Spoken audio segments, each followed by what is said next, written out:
Rreth 200 milion euro është kostoja vjetore e vendimeve që qeveria në detyrë mori në mbledhjen e së premtes. Ekzekutivi vendosi që pensionin minimal nga 120 euro të arrisë në 150 euro që nga nëntori i këtij viti. Krahas kësaj edhe shtesat për fëmijë të rritën për 50%.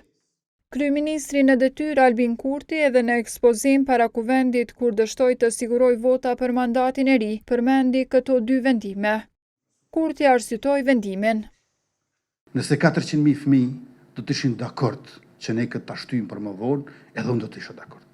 Po jam i bindur që ata presin që prej momentit kur ka fol kryeministri, është rëndësishme që një ditë më parë të kalohet në realizimin e atyre e kemi lexuar dhe rilexuar ligjin dhe kemi ardhur në përfundim që mund ta bëjmë. Rrjedhimisht nuk kemi pse e shtyjmë. Rritja e pensionit minimal për 30 euro ka ndikim të 200.000 persona.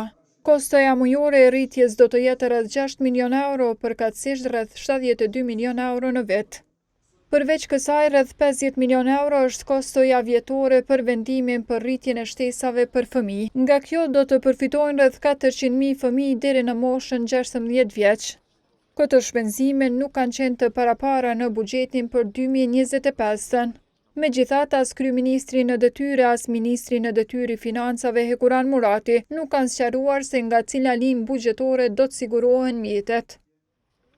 Shtesat do të përfshihen në projekt buxhetin për 2026 që qeveria në detyrë ka miratuar të premten me gjithë dilemat ligjore rreth vendimarrjes. Pos shtesave e pensioneve, për herë të parë në projekt buxhet parashihet edhe dhënia e rrogës së 13 për të gjithë punonjësit e sektorit publik. Kostoja e kësaj page do të jetë mbi 53 milion euro. Ekzekutivi në mbledhjen e së premtes ka miratuar rritjen e pagës minimale që prek rreth 150.000 të punësuar në sektorin privat. Ajo aktualisht është 350 euro, ndërsa është paraparë që të rritet në dy faza. Fillimisht në 425 euro në janar, ndërsa në korrik do të bëhet 500 euro për të gjithë të punësuarit me orar të plotë. Kjo do të prek edhe buxhetin e shtetit nëse zbatohet programi Superpuna për gratë, i cili ka për qëllim që qeveria të mbulojë pagën minimale deri në 6 muaj për bizneset që punësojnë gra.